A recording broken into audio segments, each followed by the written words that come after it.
قربانی کے تعلق سے بات چل رہی تھی کہ قربانی کسے کہتے ہیں اور اس میں کیا اجر و ثواب ہے اور قربانی واجب ہونے کے لیے کتنی شرطیں ہیں۔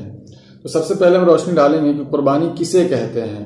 معزز ناظرین، میں یہاں پہ یہ عرض کرنا چاہوں گا کہ مخصوص دنوں میں مخصوص جانوروں کو اللہ کا تقرب حاصل کرنے کے لیے ذبح کرنے کا نام قربانی ہے، یعنی محض اللہ کو راضی کرنے کے لیے قربانی کے دنوں میں جانور ذبح کرنے کا نام قربانی کہلاتا ہے، جو کہ حضرت ابراہیم علی نبینا علیہ الصلاۃ والتسلیم کی سنت ہے، اور مذہب احناف میں ہر مالدار شخص کے لیے قربانی کرنا واجب ہے۔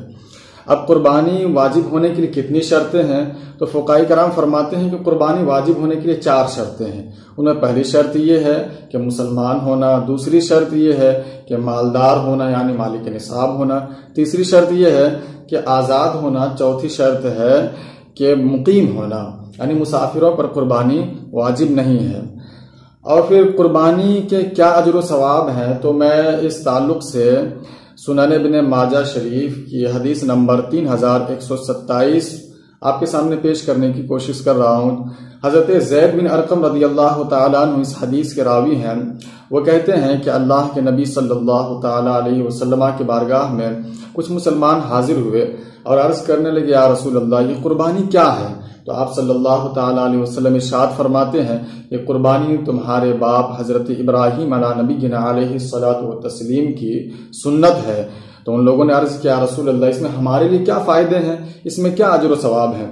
تو آپ صلی اللہ تعالیٰ علیہ وسلم ارشاد فرماتے ہیں کہ اللہ رب العزت جانور کے ہر خون کے ہر قطرے کے بدلے میں اجر و ثواب عطا فرماتا ہے، یعنی نیکیاں عطا فرماتا ہے۔ کیا مطلب کہ جس جانور سے جتنے قطرے خون بہتے ہیں اتنے قطروں کے بدلے میں اللہ رب العزت اتنی نیکیاں عطا فرماتا ہے۔